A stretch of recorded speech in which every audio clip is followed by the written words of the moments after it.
नमस्कार, मैं हूं दिग्विजय चौहान। वरिष्ठ पत्रकार आशुतोष नेगी को तो आप सब लोग जानते ही होंगे। वही आशुतोष नेगी जिनकी कुछ दिन पहले गिरफ्तारी हो जाती है पौड़ी से, और इस गिरफ्तारी के बाद देश भर में, उत्तराखंड समेत देश भर में कई जगहों से आवाजें उठने लगती है। सरकार और पुलिस की कार्यप्रणाली पर सवाल उठने लगते हैं कि आखिर आशुतोष नेगी की गिरफ्तारी क्यों की गई। ये मामला इतना हाई प्रोफाइल था कि उत्तराखंड के डीजीपी अभिनव कुमार को खुद सोशल मीडिया पर आकर के एक वीडियो पोस्ट करके जो उन्होंने एक अपना बयान जारी किया, उसमें ये तक क्लियरफाई करना पड़ा कि आशुतोष नेगी की गिरफ्तारी क्यों हुई। उनका ये कहना था कि एक SC/ST एक्ट का मामला था जिसमें आशुतोष नेगी की गिरफ्तारी हो गई थी। बहरहाल, लेकिन इन सब को देख करके ये लगता है कि उत्तराखंड पुलिस ने और उत्तराखंड सरकार ने कहीं क्या अपनी फजीहत इस मामले में आशुतोष नेगी की गिरफ्तारी के बाद नहीं करवा दी। सवाल पुलिस के ऊपर उठने लगे और सरकार के ऊपर भी उठने लगे कि ये कार्रवाई क्यों हुई, किस वजह से हुई, इसके पीछे मंशा क्या थी। बहरहाल, अब आशुतोष नेगी को इस मामले में जमानत मिल चुकी है। कोटद्वार कोर्ट ने उन्हें जमानत पर रिहा कर दिया है। जमानत के बारे में भी आपको बताएंगे, बात करेंगे उस पर भी कि जमानत कैसे मिली, क्यों मिली, क्या उनके वकीलों का कहना है, क्या अंकिता भंडारी के माता पिता का कहना है। लेकिन उससे पहले जरा ये समझिए कि आखिर आशुतोष नेगी की गिरफ्तारी होती क्यों है।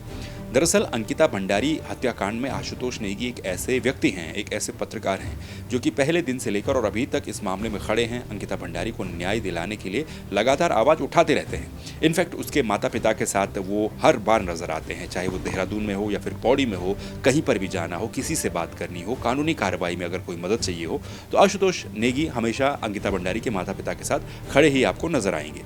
ये तो थी भूमिका, आशुतोष नेगी कौन है और अंकिता भंडारी मर्डर केस से उनका क्या लेना देना है।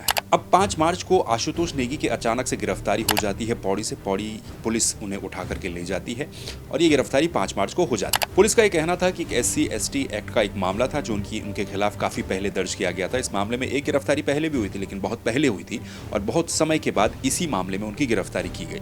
लेकिन इस गिरफ्तारी की जो टाइमिंग थी और जिस तरीके से गिरफ्तार किया गया, पूरा प्रोसेस था, ये अपने आप में कहीं ना कहीं क्वेश्चनेबल था। इसी पर ही लोगों ने सवाल उठाए कि आखिर इस तरीके से गिरफ्तारी क्यों की गई। अब जब ये गिरफ्तारी हुई तो अंकिता भंडारी के माता पिता और कई लोग उत्तराखंड में आशुतोष नेगी के समर्थन में आ गए। सवाल पूछने लगे कि ऐसा क्यों किया गया। इस मामले में कुछ वीडियो भी सामने आए थे। इसके अलावा जो केंद्रीय स्तर पर जो कांग्रेस के लीडर हैं, अपोजिशन के लीडर हैं, या फिर कोई सोशल एक्टिविस्ट हैं, या फिर वरिष्ठ पत्रकार हैं, उन्होंने भी इस मामले में सवाल उठाए और उत्तराखंड पुलिस से क्वेश्चन किया। लेकिन अभी फिलहाल आशुतोष नेगी को कोटद्वार की कोर्ट ने जमानत दे दी है। जमानत पर वो रिहा हो गए हैं। उनके वकीलों का ये कहना है कि देखिए, सत्य की हमेशा ही जीत होती है, ये उनके वकीलों का कहना है। और ये भी उनके वकीलों ने कहा कि कोर्ट ने जब ये जांचा परखा और देखा कि ये गिरफ्तारी का कोई तुक नहीं है, इसीलिए कोर्ट ने उन्हें जमानत दे दी है। उनके वकीलों का ये भी कहना है कि ऐसा केस जिसमें कि 7 साल से कम सजा का प्रावधान होता है, तो ऐसे केस में पुलिस को पहले CRPC की धारा 141 यानी कि 141 के तहत एक नोटिस देना पड़ता है। लेकिन पुलिस ने नोटिस नहीं दिया, जबरदस्ती और जल्दबाजी में कदम उठाया और आशुतोष नेगी को गिरफ्तार कर दिया। ये उनके वकीलों का कोर्ट में कहना था, दलील थी, और इस वजह से ही उन्हें जमानत भी मिली है। लेकिन आशुतोष नेगी के वकीलों की अभी भी ये शंका है, उनके मन में एक शंका ये भी है कि ऐसा नहीं है कि इस मामले में उन्हें जमानत मिल गई, वो रिहा हो गए हैं तो सब कुछ ठीक है। उनका कहना है कि आशुतोष नेगी के खिलाफ न जाने कितने ही मुकदमे पुलिस ने दर्ज कर रखे हैं, कितने ही केस बनाए हुए हैं, और किसी भी केस में पुलिस किसी भी वक्त उन्हें कभी भी गिरफ्तार कर सकती है। ये भी कहीं ना कहीं शंका है आशुतोष नेगी के वकीलों में, उनके समर्थकों में, और वो लोग जो कि लगातार अंकिता भंडारी मर्डर केस या फिर भू कानून मूल निवास में जो सक्रिय लोग रहते हैं, उनके मन में कहीं ना कहीं ये शंका है। साथ ही आशुतोष नेगी के वकीलों का ये भी कहना है कि क्योंकि आशुतोष नेगी लगातार अंकिता भंडारी मर्डर केस में सक्रिय रहे हैं, हर बार इसकी कानूनी लड़ाई लड़ रहे हैं, आवाज उठा रहे हैं, इसीलिए उनके खिलाफ ये कार्रवाई इस तरह से की जा रही है। अब ऐसे में कहीं ना कहीं एक वाजिब सवाल सरकार के ऊपर भी ये उठता है, पुलिस प्रशासन के ऊपर भी ये उठता है कि ये मर्डर केस जो कि सितंबर 2022 में ये केस हुआ था, उसमें अभी तक आपने क्या किया, किस तरीके से न्याय की प्रोसेस चल रही है, केस किस तरीके से चल रहा है।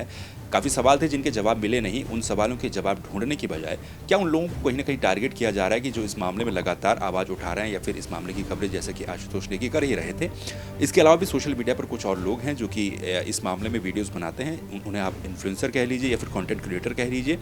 उनकी भी ये तक शिकायतें आई है कि उनको भी फ़ोन आते हैं, पुलिस के फ़ोन आते हैं या फिर कई जगहों से फ़ोन आते हैं कि इस पर्टिकुलर वीडियो को आप हटा दीजिए, जो वीडियो इस मर्डर केस से या फिर अंकिता केस से रिलेटेड होता है। तो इस तरह की अब इस सवाल सबसे बड़ा ये उठता है कि इस तरह के काम क्यों हो रहे हैं? क्या ऐसे लोगों को ही टारगेट बनाया जा रहा है जो कि इस मामले में एक्टिव हैं, या फिर इस पर कुछ आवाज़ उठा रहे हैं, या फिर कुछ कह रहे हैं? ये अपने आप में कहीं न कहीं एक बड़ा सवाल है। अब इस वीडियो के आखिर में आप ये भी एक बार फिर से रिकैप कर लीजिए, जान लीजिए कि सितंबर 2022 वो महीना था जबकि ऋषिकेश का वनंतरा रिज़ॉर्ट, जिसको आपने बहुत ज़्यादा सुर्खियों में देखा उस वक्त, और एक हाई प्रोफाइल पूरे देश भर में केस जो है वो इसकी चर्चा रही, लोग इसके खिलाफ सड़कों पर उतरे। अंकिता भंडारी के साथ उस रिजॉर्ट में क्या कुछ हुआ ये आप सब लोग जानते ही हैं, और तब से लेकर आज तक कितना समय हो गया आप कैलकुलेशन खुद ही कर लीजिए।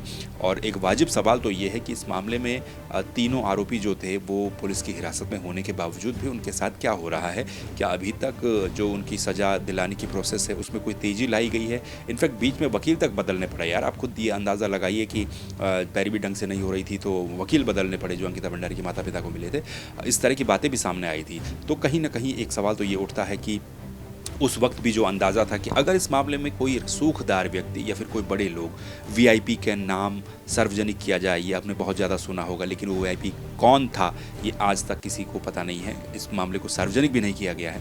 तो कुल मिलाकर के उस समय आशंका ये थी कि अगर इस मामले में कहीं न कहीं जिस तरीके का बैकग्राउंड लग रहा है, कोई अगर बड़े लोग या फिर रसूखदार लोग इन्वॉल्व होंगे तो ज़ाहिर सी बात है कि कुछ समय के बाद पब्लिक जो उस वक्त हज़ारों लाखों की संख्या में सड़कों पर उतरी हुई थी वो ठंडी पड़ने लगती है, वो अपने अपने कामों में सारी दुनिया लग जाती है, मामले को धीरे धीरे भुला दिया जाएगा। लेकिन क्या जो कानूनी कार्रवाई है उसमें कोई तेज़ी आएगी नहीं आएगी, अभी तक तो लगता नहीं है। और जो आशंका थी वही सच साबित होती हुई नज़र आ रही है कि लोग अपने अपने कामों में लग चुके हैं, ज़्यादातर लोग इसे भूल चुके हैं। अब तो चुनावी समय भी शुरू हो चुका है, और ऐसे में ये केस ना तो अभी तक वीआईपी का नाम सार्वजनिक हुआ, ना तो अभी तक इन तीनों आरोपियों को किसी भी प्रकार की सज़ा का ऐलान हुआ। हालांकि कानूनी कार्रवाई हम समझ सकते हैं कि लंबी प्रोसेस लगती है, लेकिन क्या कायदे से इसमें तेज़ी लाई जा रही या नहीं लाई जा रही, ये अपने आप में एक बहुत बड़ा सवाल है। अंकिता भंडारी मर्डर केस को लेकर आपकी क्या प्रतिक्रिया है? क्या आप आशुतोष नेगी की गिरफ्तारी किस तरीके से हुई उस पर आप क्या कहना चाहते हैं? ये आप कमेंट बॉक्स में ज़रूर लिखिएगा। नमस्कार।